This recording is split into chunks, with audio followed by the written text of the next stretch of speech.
사랑하는 형제자매 여러분, 오늘 하루도 주님의 은혜 안에서 평안하셨습니까? 삶의 지혜와 방향을 찾고 계신 귀한 분들과 오늘 이 시간 마음 깊은 곳에 이야기를 나누고 싶습니다. 혹시 지금 나누는 이 이야기가 여러분의 마음에 작은 울림을 준다면 좋아요와 구독으로 다른 이들에게도 이 은혜를 전해주시길 바랍니다. 여러분의 작은 손길 하나가 어딘가에서 힘들어하는 또 다른 영혼에게 하나님의 따스한 위로를 전하는 통로가 될 수 있습니다. 주님께서 여러분의 선한 나눔을 기억하시고 삶의 모든 걸음에 축복으로 함께 하시기를 기도합니다. 가끔 우리 자신을 돌아보면 참 아이러니한 모습을 발견하게 됩니다. 우리는 세상이 우리의 자유를 억압할 때, 부당한 규칙으로 우리를 올가매려 할 때 목소리 높여 분노하고 저항합니다. 자신의 권리를 지키기 위해 싸우는 것을 주저하지 않죠. 하지만 정작 가장 중요한 싸움, 바로 나 자신과의 싸움에서는 어떻습니까? 세상에는 그토록 엄격한 잣대를 들이대면서 자기 자신에게는 한없이 관대해지곤 합니다. 마땅히 해야 할 일을 뒤로 미루는 나. 아침 일찍 일어나 하루를 시작해야 함을 알면서도 이불 속에서 꾸물거리는 나. 더 나은 사람이 되겠다고 다짐해놓고 어제의 나쁜 습관을 그대로 반복하는 나. 우리는 그런 자기 자신에게는 아무런 책임을 묻지 않습니다. 세상이 우리에게 잘못하면 불같이 화를 내지만 내가 나 자신에게 잘못하고 있을 때는 못 본 척 눈을 감아버립니다. 다른 사람에게는 책임을 요구하면서 왜 자기 자신에게는 책임을 묻지 않는 겁니까? 당신은 당신이 벌어야 할 만큼의 돈을 벌지 못하고 있다는 사실을 스스로 알고 있습니다. 능력이 부족해서가 아닙니다. 그저 최선을 다하지 않았기 때문입니다. 감당할 수도 없는 비싼 차와 집을 할부로 구매하고 명품으로 온몸을 치장하며 다른 사람들에게 무언가를 증명하려 했습니다. 하지만 우리는 잊지 말아야 합니다. 하나님께서 우리에게 주신 이 삶은 다른 누군가에게 잘 보이기 위해 존재하는 것이 아닙니다. 겉모습을 꾸미고 성공한 척 연기하며 살아갈 필요가 없습니다. 우리는 실제로 성공할 수 있는 잠재력을 이미 선물 받았기 때문입니다. 그런데 왜 우리는 진짜 성공을 위해 땀 흘리기보다 성공한 척 연기하는 쉬운 길을 택하려 할까요? 그 이유는 간단합니다. 진짜 노력을 기울이는 것보다 그럴듯하게 보이는 것이 훨씬 쉽기 때문입니다. 오늘 제가 여러분께 전하고 싶은 메시지는 단 하나입니다. 우리는 이미 엄청난 축복 속에서 살아가고 있다는 사실입니다. 우리가 성공적인 삶을 이루기 위해 필요한 것들의 75%는 이미 주어졌습니다. 그중 50%는 우리가 살고 있는 이 시대와 환경이, 그리고 나머지 25%는 창조주이신 하나님께서 이미 마련해 주셨습니다. 이제 남은 것은 단 25%, 바로 우리 자신의 몫입니다. 하지만 25%를 채우지 않는다면 우리는 결코 잠재력을 폭발시킬 수 없습니다. 제가 오늘 이 자리에 설 수 있는 것은 바로 저의 몫을 다했기 때문입니다. 물론 저도 처음부터 제 몫을 다했던 것은 아닙니다. 솔직히 고백하자면 저는 한때 집이 없는 노숙자였고 고등학교 중퇴자였으며 대학도 중퇴했습니다. 신용은 바닥이었고 은행 계좌에는 단 한 푼의 돈도 없었습니다. 어리석고 멍청한 결정들로 제 삶을 망가뜨리고 있었죠. 그러던 어느 날 아침 문득 깨달았습니다. 그리고 제 자신이 너무나도 부끄러워졌습니다. 하나님께서 이토록 많은 것을 주셨는데 나는 대체 무엇을 하고 있는가? 그날 이후 제 인생의 목표는 단 하나가 되었습니다. 이 세상을 떠날 때 내 안의 모든 가능성을 남김없이 다 쏟아내고 죽겠다. 만약 내가 세상 최고가 될 수 있다면 세상 최고가 되자. 내가 세상에서 가장 영향력 있는 동기부여가가 될 수 있을지 없을지는 몰랐습니다. 하지만 어느 날 아침 한번 도전해보자고 결심했습니다. 저는 10대 시절 글을 읽고 쓸 줄도 몰랐습니다. 하지만 이제는 어른이 되었습니다. 더 이상 과거에 얽매여 있을 이유가 없었습니다. 세상은 변했고 이제는 스마트폰으로 모르는 단어를 검색하면 친절하게 발음까지 들려주는 시대입니다. 저는 스튜디오에 들어가 단어를 배우고 문장을 익히고 지식을 쌓기 시작했습니다. 과거에는 제 목소리가 세상에 울려 퍼질 것이라고는 상상도 못했습니다. 하지만 저는 멈추지 않았습니다. 그리고 이제는 넷플릭스나 훌루와 같은 세계적인 플랫폼에 방영될 시나리오를 쓰고 있습니다. 코로나 기간 동안 저는 TV를 보며 시간을 낭비하는 대신 나도 저런 콘텐츠를 만들 수 있겠다고 생각했습니다. 지금은 제 아내와의 사랑 이야기를 담은 토언이라는 제목의 쇼를 집필하고 있습니다.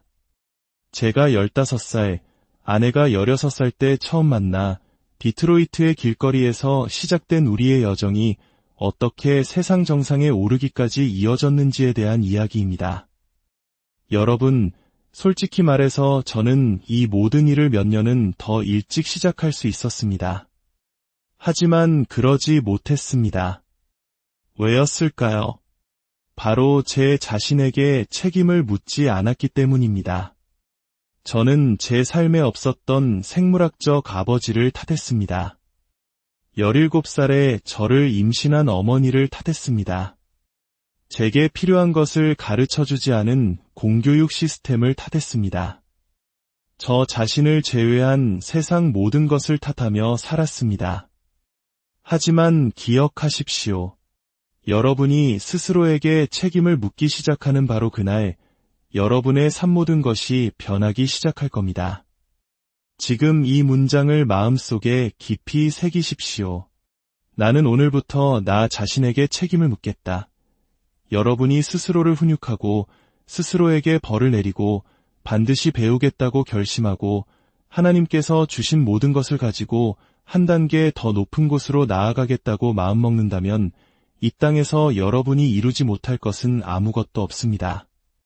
저는 과거에 그러지 못했던 제 자신이 너무나 안타깝고 화가 납니다. 그러니 첫 번째로 여러분이 해야 할 일은 이것입니다. 여러분의 비전을 종이에 적으십시오. 그리고 그것을 명확하게 만드십시오. 제가 가진 기쁨 중 하나가 무엇인지 아십니까? 한 아버지가 3살, 5살배기 아이들과 함께 제 영상을 보고 있는 모습을 볼 때입니다. 아빠와 아이들이 함께 제 영상을 보며 영감을 얻는 것, 그것이 제 비전 중 하나입니다. 전설적인 농구선수 마이클 조던은 이런 말을 했습니다. 그는 농구를 전혀 모르는 아내들조차 남편을 따라 경기장에 와서 자신의 플레이를 보고 싶어 할 정도로 멋진 경기를 하고 싶었다고 말입니다.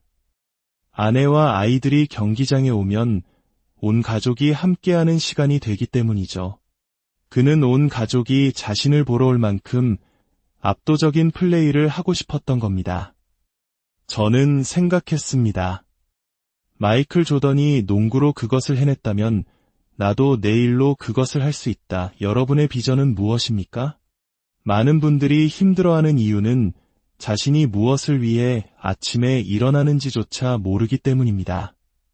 그냥 눈을 뜨고 하루를 시작할 뿐입니다. 목표도 방향도 없습니다. 여러분의 비전을 적으십시오. 다른 사람들이 하니까 따라 하지 마십시오. 그것을 멈추고 당신이 진정으로 원하는 것이 무엇인지 스스로에게 물어보십시오. 몇 년 전 한 젊은 여성이 어머니와 함께 저희 집을 방문한 적이 있습니다. 그녀는 집 안으로 들어서더니 제 집을 둘러보고는 믿을 수 없다는 표정으로 말했습니다. 말도 안 돼. 어머니는 딸에게 무례하게 굴지 말라고 타일렀지만 그녀는 계속해서 말했습니다. 아니, 진짜 말도 안 돼요. 당신이 이런 집에 산다고요. 저는 그녀에게 무슨 의미냐고 물었습니다. 저희 집은 그리 크지 않은 현관에 들어서면 집 전체가 한눈에 보이는 평범한 집이었습니다. 그녀는 제가 유명하고 부유한 사람이니 당연히 거대한 저택에 살 것이라고 생각했던 겁니다. 저는 그녀에게 말했습니다. 네, 맞아요. 저는 부유합니다. 하지만 저는 이 집을 사랑합니다. 왜냐하면 이곳의 모든 이웃이 평범한 노동자들이기 때문입니다. 제 옆집에는 소방관이 삽니다. 그의 아내는 선생님이죠. 저는 이 공동체에 사는 것이 정말 좋습니다.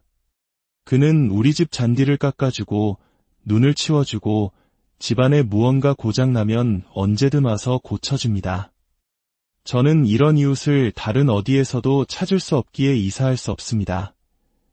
만약 제가 자존감이 낮고 저 자신만의 명확한 비전을 적어두지 않았다면 아마 저는 그 젊은 여성의 말에 상처받고 더 부유한 동네로 이사했을지도 모릅니다. 하지만 부자 동네로 이사하는 것은 제 비전이나 계획에 없었습니다. 제 비전은 행복한 결혼 생활을 하는 것입니다. 아내가 여전히 저를 원하고 저도 여전히 아내를 원하며 우리가 고등학생 때처럼 뜨겁게 사랑하는 것, 그것이 제 비전입니다. 제 비전은 명품 시계나 보석이 아닙니다. 물론 그런 것들이 훌륭한 투자 자산이라는 것을 압니다. 하지만 그것은 제가 진정으로 원하는 것이 아닙니다. 사회가 정해놓은 성공의 기준에 제 삶을 맞추지 않을 것입니다. 다른 사람에게 잘 보이기 위해 당신이 쏟는 그 에너지는 바로 당신이 당신 자신을 위해 마땅히 해야 할 일에 사용해야 할 에너지를 낭비하는 것입니다. 이것이 바로 이 문제가 중요한 이유입니다. 당신은 다른 사람들에게 깊은 인상을 남기기 위해 수억, 수십억을 버는데 에너지를 낭비하고 있습니다. 하지만 에너지는 한 방향으로만 흐릅니다. 다른 사람에게 잘 보이려 애쓰는데 시간을 낭비하고 있다는 것은 곧 자기 자신에게 깊은 인상을 남기는 데는 시간을 사용하지 않고 있다는 의미입니다. 오늘 밤 저는 집에 돌아가 잠자리에 들 때 정말 깊고 편안한 잠을 잘 수 있을 겁니다. 여러분이 제 강연을 어떻게 생각하든 상관없습니다. 저는 복도를 걸어오면서 저를 알아보고 눈을 빛내던 사람들을 만났습니다. 그들의 얼굴에서 진심을 보았습니다.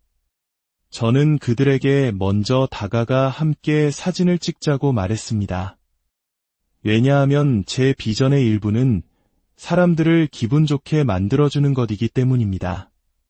저는 대단한 사람인 척하며 대기실에 숨지 않았습니다. 그래서 저는 오늘 밤 제 꿈을 실현했다는 사실을 알기에 평온하게 잠들 수 있을 겁니다. 많은 분들의 문제는 여러분의 에너지가 내가 누구인지를 다른 사람들에게 보여주는데 낭비되고 있다는 것입니다. 이제 그 에너지를 거두어 오롯이 당신 자신에게 사용하십시오. 당신 안에 하나님께서 심어두신 위대한 가능성을 향해 사용하십시오. 주님께서 여러분 각자의 마음속에 당신만의 위대한 비전을 새겨주시기를 기도합니다. 그리고 그 비전을 향해 나아갈 때 세상의 소리가 아닌 주님의 음성에 귀 기울이는 지혜를 허락하시기를 간절히 바랍니다. 여러분의 삶이 다른 이들을 위한 축복의 통로가 되기를 소망하며 오늘의 이야기를 마칩니다.